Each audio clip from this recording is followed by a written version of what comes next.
একটা মন থেকে বিশ্বাসের যে জায়গাটা, ওগুলো মানুষ আস্তে ধীরে নষ্ট করে ফেলতেছে। সে বিশ্বাস কাউকে করাটা অনেক কষ্টকর হয়ে যাচ্ছে দিন দিন। যাই হোক, এতদিন করি। আর যদি লাইফস্টাইল ব্লগ দেখতে চান অবশ্যই কমেন্ট করে জানান যে আমার রেগুলার লাইফে যা যা ঘটে।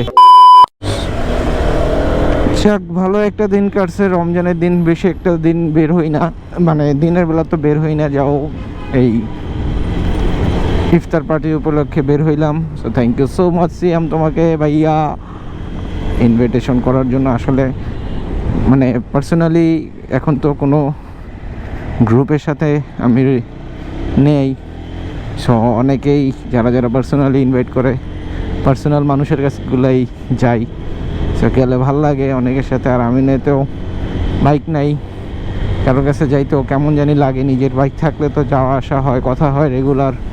সো অনেকদিন পর কোথাও না কোথাও যাওয়া হচ্ছে। যাই হোক, হোয়াট এভার, আগাই, সামনে যাই,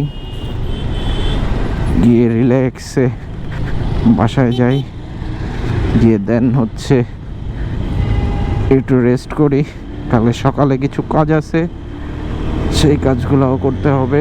আর ইনশাল্লাহ চেষ্টা করতেছি এখন আবার রেগুলার কন্টিনিউ ব্লগ করার জন্য, যেহেতু বাইকটা যে কয়দিন আছে হাতে, এতদিন করি। আর যদি লাইফস্টাইল ব্লগ দেখতে চান অবশ্যই কমেন্ট করে জানান যে আমার রেগুলার লাইফে যা যা ঘটে সেগুলো করলে বেটার হয় কি না।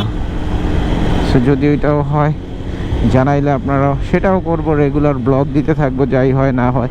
বাইক না থাকলে যদি ব্লগ আপনাদের ভালো লাগে সেটাও করব। সো অবশ্যই কমেন্ট করে জানাবেন।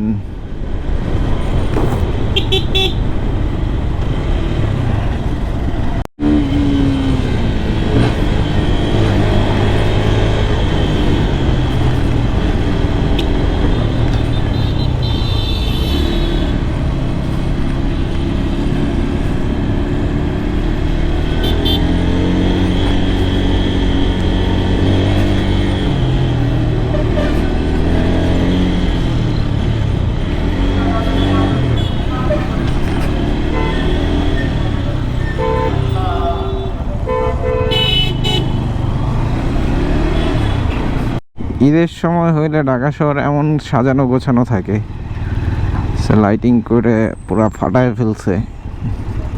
ভালোই লাগতেছে অবশ্য দেখতে, জাঁকজমক গুলশান।